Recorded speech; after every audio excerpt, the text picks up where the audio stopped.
Welcome back. ഇന്നൊരു chicken മപ്പാസിൻ്റെ റെസിപ്പിയാണ് ഞാൻ കാണിക്കുന്നത്. നമ്മൾ ചിക്കൻ കറി എപ്പോഴും ഉണ്ടാക്കും, പക്ഷേ അതിൽ നിന്ന് വ്യത്യസ്തമായിട്ട് ഒരു ദിവസം ഈ ചിക്കൻ മപ്പാസ് ഒന്ന് ഉണ്ടാക്കി നോക്കുക. എന്തായാലും നിങ്ങൾക്ക് ഇഷ്ടമാവും. ഫങ്ഷൻസിനൊക്കെ ഉണ്ടാക്കാൻ പറ്റിയ നല്ലൊരു റെസിപ്പിയാണിത്. അപ്പോൾ നമുക്ക് വീഡിയോയിലോട്ട് കിടക്കാം. അപ്പോൾ ഞാനിത് ഉണ്ടാക്കാൻ വേണ്ടിയിട്ട് ഏകദേശം 400 ഗ്രാം ചിക്കനാണ് എടുത്തത്. അതിലേക്ക് കുറച്ച് മഞ്ഞൾപ്പൊടിയും കുരുമുളക് പൊടിയും ഉപ്പും ചേർത്തിട്ടൊന്ന് മാരിനേറ്റ് ചെയ്ത് വെച്ചിട്ടുണ്ട്. പിന്നെ ഒരു 5-6 അണ്ടിപ്പരിപ്പ് എടുത്തിട്ട് കുറച്ച് വെള്ളത്തിൽ ഒന്ന് കുതിർത്ത് വെച്ചിട്ടുണ്ട്. തേങ്ങാപ്പാൽ ചേർത്തിട്ടാണ് ഈ ചിക്കൻ മപ്പാസ് ഉണ്ടാക്കുന്നത്. അപ്പോൾ അതിന് 1-ാം പാലും 2-ാം പാലും ആവശ്യമാണ്.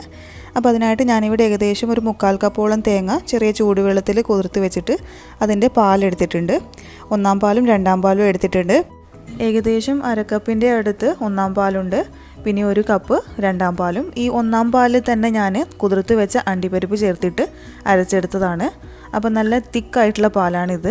അപ്പോൾ നമുക്കിത് ഉണ്ടാക്കാൻ തുടങ്ങാം. അതിനായിട്ട് ഞാനിവിടെ ഒരു പാത്രം വെച്ച് ചൂടാക്കിയിട്ട് അതിലേക്ക് 1 ടേബിൾ സ്പൂൺ വെളിച്ചെണ്ണ ഒഴിക്കുന്നുണ്ട്. അതൊന്ന് ചൂടായിട്ട് വരുമ്പോൾ നമുക്ക് അരിഞ്ഞ് വെച്ച സവാള ഇട്ട് കൊടുക്കാം.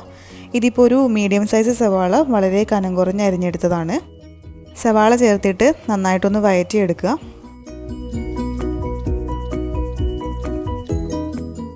അതിലേക്ക് ഒരു തണ്ട് കറിവേപ്പില ചേർത്ത് കൊടുക്കാം. ഇനി ഇതിലേക്ക് തന്നെ ഒരു 2 പച്ചമുളക് നെടുകെ കീറിയിട്ട് അതുകൂടെ ചേർത്ത് കൊടുക്കാം. ഇത് രണ്ടും ചേർത്തിട്ട് നന്നായിട്ടൊന്ന് വഴറ്റിയെടുക്കാം. ഇനി ഇതിലേക്ക് 1 ടീസ്പൂണ് ഇഞ്ചി വെളുത്തുള്ളി ചതച്ചത് ചേർക്കുന്നുണ്ട്. ഒരു 3-4 വെളുത്തുള്ളിയും ഒരു ചെറിയ പീസ് ഇഞ്ചിയും കൂടിയും ചതച്ചെടുത്തതാണ്. നന്നായിട്ട് വഴറ്റിയെടുക്കുക. എന്നിട്ട് വേണം ഇതിലേക്ക് പൊടികൾ ചേർക്കാൻ. നന്നായി വഴറ്റിയെടുത്തിട്ടുണ്ട്. ഇനി അതിലേക്ക് ഒരു 1/2 ടീസ്പൂണ് മഞ്ഞൾപ്പൊടി ചേർക്കാം.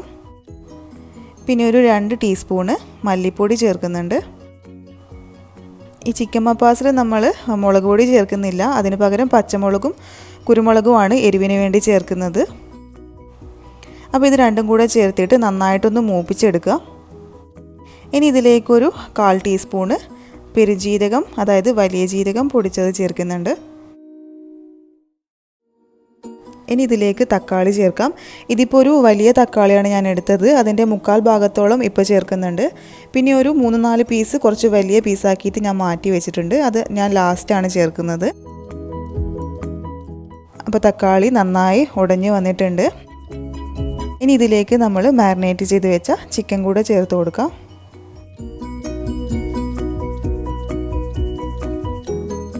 ചിക്കൻ ചേർത്തിട്ട് ജസ്റ്റ് ഒന്ന് മിക്സ് ചെയ്ത് കൊടുക്കാം. എന്നിട്ട് അതിൻ്റെ കൂടെ തന്നെ ഒരു 1/4 കപ്പ് വെള്ളം കൂടെ ചേർത്തിട്ട് എല്ലാം കൂടെ മിക്സ് ചെയ്ത് ഈ മസാലയും ഉള്ളിയും തക്കാളിയും ഒക്കെ ചിക്കനിൽ നന്നായിട്ടൊന്ന് പിടിച്ച് വരുന്നവരെ ഒരു 5 മിനിറ്റ് ഒന്ന് ചെറിയ തീയിൽ കുക്ക് ചെയ്തെടുക്കാം.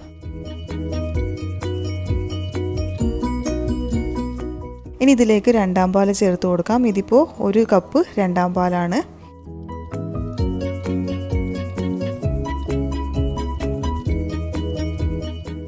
രണ്ടാം പാൽ ചേർത്തിട്ട് തീ ഒന്ന് കുറച്ച് വെക്കുക. കാരണം ഇത് പെട്ടെന്ന് തന്നെ തിളച്ചിട്ട് വറ്റിപ്പോവാൻ ചാൻസ് ഉണ്ട്.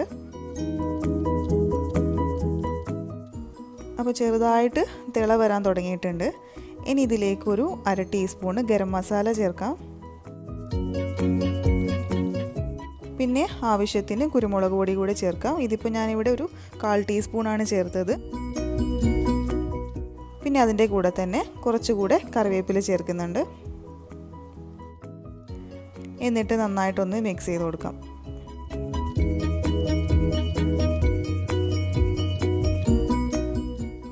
അപ്പോൾ ഞാനൊന്ന് അടച്ചു വെച്ചിട്ട് വേവിച്ചെടുത്തിട്ടുണ്ട്. ചിക്കൻ നന്നായി കുക്കായി വന്നിട്ടുണ്ട്.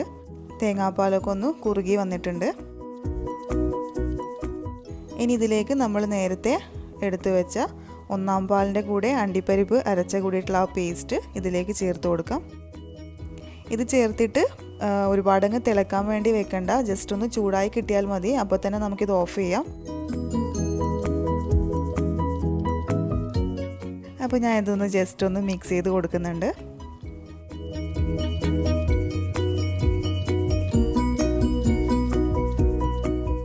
ചെറുതായിട്ടൊന്ന് തിള വന്നിട്ടുണ്ട്. അപ്പോൾ ഞാനിത് ഓഫ് ചെയ്യാണ്. എരിവ് കുറച്ച് കുറവായിട്ട് തോന്നി. അപ്പോൾ ഞാൻ കുറച്ചുകൂടെ കുരുമുളക് ചേർത്തിട്ടുണ്ട്. എന്നിട്ട് ജസ്റ്റ് ഒന്ന് മിക്സ് ചെയ്ത് കൊടുത്തിട്ട് ഈ ചൂടിൽ തന്നെ നേരത്തെ ഞാൻ മാറ്റി വെച്ച ആ തക്കാളി കൂടെ ചേർക്കുന്നുണ്ട്. ഇത് വെറുതെ ഒരു ഭംഗിക്ക് വേണ്ടി ഞാൻ ചേർത്തതാണ്. പിന്നെ കഴിക്കുമ്പോഴും കുറച്ചൊരു ടേസ്റ്റ് ഉണ്ടാവും ആ തക്കാളി. ഇനി ഇതിലേക്ക് താളിച്ചൊഴിക്കാം. അപ്പോൾ അതിനായിട്ടൊരു 1 ടേബിൾ സ്പൂൺ വെളിച്ചെണ്ണ ഒഴിച്ചിട്ടുണ്ട്.